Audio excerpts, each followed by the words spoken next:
Hi everyone. நம்ம வந்துட்டு இந்த கோர்ஸில் ரியாக்ட் ஜேஸ் பற்றி ஃபுல் டீட்டெயில்டாக வந்துட்டு பார்க்க போகிறோம். ஓகேவா? ஃபஸ்ட்டு ரியாக்ட்னா என்ன, எப்படி வந்துட்டு அதில் அப்ளிகேஷன்லாம் பில்ட் பண்ணுறது, அது மாதிரி வந்துட்டு எல்லாத்தையும் கிளியராக பார்க்கலாம். ஓகேவா? ஃபஸ்ட்டு இந்த கோர்ஸ் வந்துட்டு ஸ்டார்ட் பண்ணுறதுக்கு முன்னாடி HTML, CSS அண்ட் JavaScript இது மூணுத்தோட பேசிக்ஸ் வந்துட்டு பார்த்து வந்துட்டு இந்த வீடியோ வந்துட்டு கண்டினியூ பண்ணுங்கள். அப்படி தெரியலனா பார்த்துட்டு வந்துட்டு கண்டினியூ பண்ணுங்கள். ஓகே. இப்போ நம்ம வெப்சைட்ஸ்லாம் வந்துட்டு ஃபஸ்ட்டு எப்படி ஒர்க் ஆகுதுன்னு பார்ப்போம். ஓகேவா?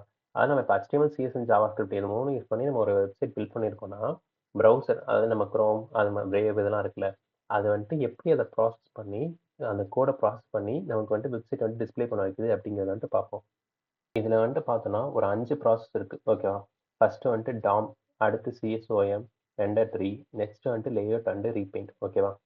ஃபர்ஸ்ட் டாம்னா என்னன்னு பார்த்தோம்னா, டாக்குமெண்ட் ஆப்ஜெக்ட் மாடல்னு சொல்லுவோம்.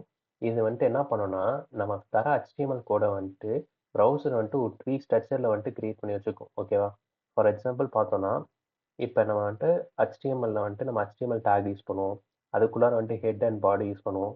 ஹெட்டுக்குள்ளார வந்துட்டு டைட்டில் யூஸ் பண்ணுவோம். பாடிக்குள்ளார H1 அப்புறம் ஆங்கர் டேக் இதுதான் வந்துட்டு தனித்தனியா வந்துட்டு இது மாதிரி ஸ்ட்ரக்சரா ட்ரீ ஸ்ட்ரக்சர்ல வந்துட்டு கிரியேட் பண்ணி வச்சுக்கும். ஓகேவா? இந்த ட்ரீ ஸ்ட்ரக்சர் பேர் தான் வந்துட்டு டாக்குமெண்ட் ஆப்ஜெக்ட் மாடல்னு வந்துட்டு சொல்றோம். ஓகேவா? அடுத்து வந்துட்டு என்னன்னா, சிஎஸ்ஓஎம்னு ஒண்ணு கிரியேட் பண்ணி வைக்கும். டாக்குமெண்ட் ஆப்ஜெக்ட் மாடல் தான். எப்படி HTML பார்த்தோமா, அதே மாதிரி சிஎஸ்ஓஎம்ல சிஎஸ்எஸ்க்கு ஒரு ட்ரீ ஸ்ட்ரக்சர்ல வந்துட்டு கிரியேட் பண்ணி வச்சிருக்கும். ஓகேவா? அது வந்துட்டு சிஎஸ் ஆப்ஜெக்ட் மாடல்னு சொல்லுவோம். அடுத்து வந்துட்டு இந்த 2 ட்ரீயும் வந்துட்டு கம்பைன் பண்ணி நமக்கு ரெண்டர் ட்ரீன்னு வந்துட்டு ஒன்று ஃபார்ம் பண்ணும். ஓகேவா? இந்த ரெண்டர் ட்ரீல டாக்குமெண்ட் ஆப்ஜெக்ட் மாடல்லையும், சிஎஸ் ஆப்ஜெக்ட் மாடல்லையும் இருக்கிற எல்லாமே வந்துட்டு ஸ்டோர் ஆகாது. நம்ம வெப்சைட்ல கரண்ட்டா என்னென்ன பார்த்துட்டு இருக்கோமோ, அது மட்டும் வந்துட்டு ஸ்டோர் ஆகும். அது வந்துட்டு இப்ப நான் ஒரு வெப்சைட் எடுத்துட்டு நம்ம ஹோம் பேஜ் வந்துட்டு பார்த்துட்டு இருக்கேன்னா, இந்த வெப்சைட்ல ஹோம் பேஜஸ்ல இருக்க கன்டென்ட்ட மட்டும் ரெண்டர் ட்ரீல வந்துட்டு ஸ்டோர் பண்ணி வச்சுக்கும். ஓகேவா? இப்ப நான் ஃபர்தரா இப்ப இந்த லேர்ன் இத தொட்டேன்னா, இப்ப வந்துட்டு அந்த ரெண்டர் ட்ரீ வந்துட்டு அப்டேட் ஆயி, இந்த பேஜ்ல நான் என்னென்ன பார்த்துட்டு இருக்கேனோ, அதெல்லாம் வந்துட்டு ரெண்டர் ட்ரீல வந்துட்டு ஸ்டோர் பண்ணி வச்சுக்கும். புரியுதா? ஓகே. நெக்ஸ்ட் 4த் ஸ்டெப் என்னன்னா, லேஅவுட். இந்த லேஅவுட் ப்ராசஸ் என்ன பண்ணும்னா, அதாவது ப்ரௌசர் வந்துட்டு நம்ம எடுத்திருக்க வந்துட்டு எலமெண்ட் காம்போனன்ட்க்கு வந்துட்டு விட்த், மார்ஜின் இதெல்லாம் வந்துட்டு நம்ம குடுத்திருக்கிறத வச்சு கால்குலேட் பண்ணி வச்சுக்கும்.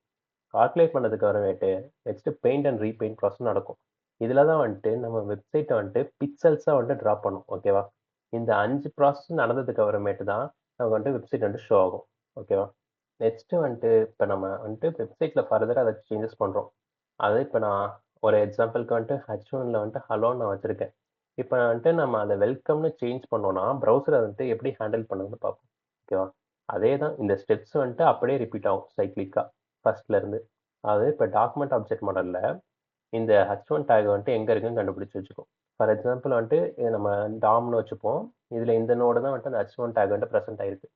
இப்ப அந்த டேக் வந்துட்டு ப்ரௌசர் வந்துட்டு ஐடென்டிஃபை பண்ணிக்கும். ஐடென்டிஃபை பண்ணிட்டு நெக்ஸ்ட் வந்துட்டு அதுல என்ன அப்டேட் பண்ணுமோ பண்ணிடும். நெக்ஸ்ட் சிஎஸ்ஓஎம் அதாவது சிஎஸ் ஆப்ஜெக்ட் மாடல் அந்த ட்ரீல வந்துட்டு ஏதாச்சும் சேஞ்சஸ் வந்துச்சுன்னா அதை அப்டேட் பண்ணும். இல்லாட்டி அதை அப்படியே விட்டுறணும். ஓகேவா? அதாவது ஒன்லி நல்லா நோட் பண்ணிக்கோங்க. ஒன்லி வந்துட்டு எந்த பார்ட்ல வந்துட்டு அப்டேட் ஆயிட்டு இருக்கோ அந்த பார்ட்டை மட்டும் தான் வந்துட்டு சேஞ்சஸ் பண்ணும். ஓகேவா? அதை வந்துட்டு ரெண்டர் ட்ரீல ரிஃப்ளெக்ட் பண்ணதுக்கு அப்புறமேட்டு திரும்ப லேஅவுட் அண்ட் பெயிண்ட் ப்ராசஸ் வந்துட்டு நடந்து நமக்கு வந்துட்டு வெப்சைட்ல வந்துட்டு சேஞ்சஸ் வந்துட்டு பண்ணி டிஸ்ப்ளே பண்ண வைக்கும் அப்டேட்டட் வியூ. ஓகேவா?